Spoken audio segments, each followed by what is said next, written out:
அனுர அரசில் தொடரும் குழப்பம். மற்றும் ஒரு அமைச்சரும் பதவி விலகும் சாத்தியம். தமிழர் பகுதியில் மாயமான சிறுவன். பொதுமக்களிடம் முன்வைக்கப்பட்டுள்ள கோரிக்கை. நிலக்கரி விநியோகஸ்தரின் 9 பில்லியன் ரூபாய் முடக்கம். மக்களுக்கு பாதிப்பில்லை என்று அமைச்சர் பிமல் ரத்நாயக்க உறுதி. சட்டவிரோதமாக இலங்கைக்குள் கொண்டுவரவிருந்த லட்சக்கணக்கான சிகரெட் மீட்பு. இலங்கைக்குள் ஒளிந்திருக்கும் அமெரிக்க இஸ்ரேலிய போர் வீரர். இலங்கை அதிகாரிகளிடம் அவசர கோரிக்கை. அனுர அரசில் தொடரும் குழப்பம். மற்றும் ஒரு அமைச்சரும் பதவி விலகும் சாத்தியம். ஈஸ்டர் குண்டு தாக்குதலில் முக்கிய சம்பவமான சாய்ந்தமருந்து குண்டு வெடிப்பே இன்று சர்ச்சைக்குரிய விடயமாக இருக்கிறது. இச்சம்பவம் நடைபெறும் போது கிழக்கு மாகாண ராணுவ கட்டளை தளபதியாக இருந்தவர்தான் இந்நாள் பிரதி பாதுகாப்பு அமைச்சர் அருணா ஜெயசேகர. குமார ஜெயக்கொடியின் பதவி விலகலை தொடர்ந்து ஈஸ்டர் குண்டு தாக்குதல் வழக்கு விசாரணைகள் நடைபெற்று வருவதோடு சாட்சியங்களும் பெறப்படுவதால் பிரதி பாதுகாப்பு அமைச்சர் அருணா ஜெயசேகரவும் பதவி விலக வேண்டும் என்று கருத்து நிலவுவதாக சிரேஷ்ட ஊடகவியலாளரும் ஆய்வாளருமான தருந்து ஜெயவர்தன தெரிவித்துள்ளார். அது தொடர்பில் மேலும் விளக்கமாக கருத்து தெரிவித்த அவர், அமைச்சர் தான் வகிக்கும் பதவிக்கு பொறுப்பு கூறல் என்ற வகையில் அவர் செயற்பட வேண்டும். நல்லாட்சி அரசு காலத்தில் நடந்த 52 நாள் ஆட்சி மாற்ற சதி திட்டத்தின் பின்னரே அருணா ஜெயசேகர அதாவது மஹிந்த ராஜபக்ச பிரதமராக பதவி வகிக்கும் போதே கிழக்கு மாகாண ராணுவ கட்டளை தளபதியாக நியமிக்கப்பட்டவர். வவுணதீவு சம்பவத்தின் போதும் அவர் கிழக்கில் தான் இருந்தார். அச்சம்பவம் தொடர்பில் பெறப்பட்ட வாக்குமூலங்களில் கட்டளை தளபதியுடன் பேசியதாகவும் தெரிவிக்கப்பட்டுள்ளது. சாய்ந்தமருது குண்டுவெடிப்பின் போது அந்த இடத்துக்கு அவர் சென்றுள்ளார். அங்கு நடந்தவை என்ன என்று ஆருக்கு தெரியும். அவரின் ஆளுகைக்குள் தான் இன்றும் ராணுவம் இருக்கிறது.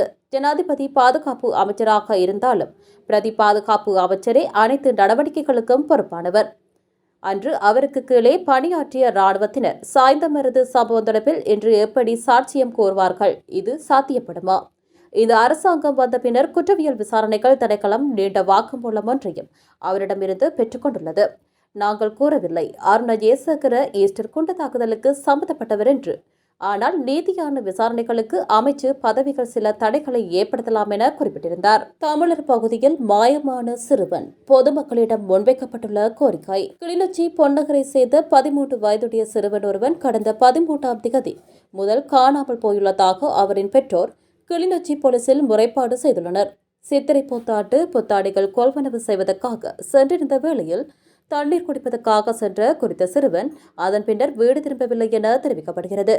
பொன்னகர் கிளிநொச்சியை சேர்ந்த பஸ்மின் நாவித் என்கின்ற 13 வயதுடைய சிறுவனே இவ்வாறு காணாமல் போயுள்ளதாக தெரிவிக்கப்படுகின்றது.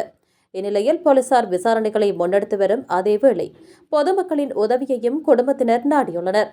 சிறுவன் தொடர்பான தகவல் தெரிந்தால் 07718245006 எனும் தொலைபேசி இலக்கத்துக்கு தொடர்பு கொண்டு அறிவிக்குமாறு உறவினர்கள் கோரியுள்ளனர். நிலக்கரி விநியோகஸ்தரின் 9 பில்லியன் ரூபாய் முடக்கம். மக்களுக்கு பாதிப்பில்லை என்று அமைச்சர் பிமல் ரத்நாயக்க உறுதி. தரம் குறைந்த நிலக்கரி இறக்குமதியால் ஏற்பட்ட நட்டத்தை விடவும் அதிகளவான தொகையை விநியோகஸ்தருக்கு வழங்காமல் அரசு தடுத்து வைத்துள்ளதால் பொதுமக்களுக்கோ அல்லது அரசுக்கோ எந்தவித நிதி இழப்பும் ஏற்படாது என போக்குவரத்து நெடுஞ்சாலைகள் மற்றும் நகர அபிவிருத்தி அமைச்சர் பிமல் ரத்நாயக்க தெரிவித்தார். அரசாங்க தகவல் திணைக்களத்தில் நேற்று நடைபெற்ற விசேட ஊடக சந்திப்பில் கலந்து கொண்டு கருத்து தெரிவிக்கையிலேயே அவர் இதனை குறிப்பிட்டார். அவர் மேலும் தெரிவிக்கையில், தரம் குறைந்த நிலக்கரி விநியோகம் செய்யப்பட்டமை தொடர்பான முறைப்பாடுகளை அடுத்து குறித்த விநியோகஸ்தருக்கு வழங்கப்பட வேண்டிய சுமார் 9.15 பில்லியன் ரூபாய் கொடுப்பனவை அரசு தற்காலிகமாக நிறுத்தி வைத்துள்ளது. இந்த தொகையானது மதிப்பிடப்பட்ட நட்டமான 8 பில்லியன் ரூபாவை விடவும் அதிகம் என்பது குறிப்பிடத்தக்கது. இறக்குமதி செய்யப்பட்ட நிலக்கரியின் தரம் குறைவாக இருந்ததால் சக்தி உற்பத்தி திறனில் பாதிப்பு ஏற்பட்டுள்ளது உண்மைதான். ஆனால் இந்த நட்டத்தை மக்களின் மின்சார கட்டணத்தில் சேர்க்க மாட்டோம் என்று பொது பயன்பாடுகள் ஆணைக்குழு மிக தெளிவாக கூறியுள்ளது. தரம் குறைந்த 3 நிலக்கரி கப்பல்களுக்கான 5 பில்லியன் ரூபாய் கொடுப்பனவு ஏற்கனவே நிறுத்தி வைக்கப்பட்டுள்ளது. அத்துடன் குறித்த நிறுவனத்திடமிருந்த 15 பில்லியன் அமெரிக்க டாலர் பெறுமதியான செயலாற்றுகை பிணைப்பணமும் அரசால் தடுத்து வைக்கப்பட்டுள்ளது. விதிமுறைகளின்படி தரம் குறைந்த நிலக்கரியை திருப்பி அனுப்ப முடியாது என்பதால் நிதி ரீதியான தண்டனைகள் மூலமே நட்டத்தை ஈடு செய்ய முடியும். எனவே இந்த விவகாரத்தில் ஏற்படும் முழுமையான நட்டத்தையும் விநியோகஸ்தரே ஏற்க வேண்டும். இதில் அரசுக்கோ அல்லது வரி செலுத்தும் மக்களுக்கோ எவ்வித சுமையுமில்லை என்றார். சட்டவிரோதமாக இலங்கைக்குள் கொண்டுவரவிருந்த லட்சக்கணக்கான சிகரெட் மீட்பு, போலீசார் தீவிரம். இலங்கைக்கு கடல் வழியாக கடத்தப்பட இருந்த ரூபாய் 91 லட்சம் மதிப்பிலான 7 லட்சம் வெளிநாட்டு சிகரெட்டுகள் மற்றும் அவற்றை கடத்த பயன்படுத்திய வாகனம் போலீசாரால் பறிமுதல் செய்யப்பட்டுள்ளது. அத்துடன் இந்த சம்பவத்துடன் தொடர்புடைய ஒருவரை மெரைன் போலீசார் கைது செய்துள்ளனர். இந்த சம்பவம் இன்று புதுமடம் கடற்கரை பகுதியில் இடம்பெற்றுள்ளது. இன்று அதிகாலை இலங்கைக்கு கடல் வழியாக கடத்தல் பொருட்கள் அனுப்பப்பட உள்ளதாக கிடைத்த ரகசிய தகவலின் அடிப்படையில் மெரைன் போலீசாரும் கீழ்கரை சுங்கத்துறை அதிகாரிகளும் இணைந்து சோதனை நடவடிக்கையில் ஈடுபட்டனர். ஒரு வாகனத்தில் இருந்து மூட்டைகளை இறக்கி கடற்கரையில் பதுக்கி வைத்துக் கொண்டிருந்ததை கவனித்த போலீசார் சந்தேக நபர்களை பிடிக்க முயன்றனர். இதன்போது சிலர் தப்பியோடிய நிலையில் ஒருவரை மட்டும் கைது செய்ய முடிந்தது. அங்கிருந்த 35 மூட்டைகளை சோதனை செய்தபோது அதில் 7 லட்சம் வெளிநாட்டு சிகரெட்டுகள் இருப்பது கண்டறியப்பட்டது. மேலும் விசாரணையில் இந்த சிகரெட்டுகள் இன்று அதிகாலை படகின் மூலம் இலங்கைக்கு கடத்த திட்டமிடப்பட்டிருந்தது தெரியவந்துள்ளது.